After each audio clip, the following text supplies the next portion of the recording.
But name పేరు వచ్చేసరికి నా పేరు తమిళ్లో మంత్ర. మంత్ర, అవును మంత్ర కదా. తమిళ్లో. మంత్ర ఏంటి? అంటే ఆ సినిమా డైరెక్టర్ కి డెబ్యూ ఫిల్మ్ అది. నాకు అరుణ్ కి సెకండ్ మూవీ, నాకు ఆ సినిమా డైరెక్టర్ కి ప్రొడ్యూసర్ కి it's debut film. Okay. So ఆ director Pandian is very devotee of Mantralayam, Raghavendra Rao Swamy. So అందుకని ఆ మంత్రాలయం ఇదిగా ఉంది, నాకు మంత్ర అనే పేరు కావాలి. విజయాన్ని రెగ్యులర్ గా ఉంటుంది, వై విజయ గారు, కేఆర్ విజయ గారు. బట్ విజయ్ కూడా ఎక్కడి నుంచి వచ్చిందని, రాసి ఎక్కడి నుంచి వచ్చింది? అదే Vijaya is my original name. Vijayalakshmi ఇంట్లో పెట్టిన పేరు నాకు. ఇంట్లో నాకు పెట్టిన పేరు విజయలక్ష్మి. ఓకే. మంత్రాన్ని ఇలా మారింది.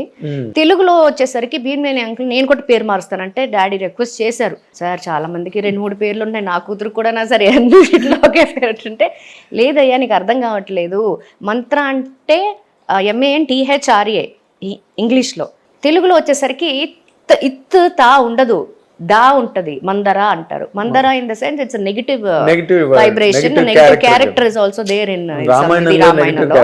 ఎందుకు అవసరమా అంటే, సార్ మీరే పెట్టండి సార్, నాకేం తెలియదు, మీరే మీ ఇష్టం అంటే, లక్కీగా ఉండాలి అని రాశిగా ఉండాలి తన కెరీర్ అని, కైరాశి లాగా రాశి అని పెడదాము.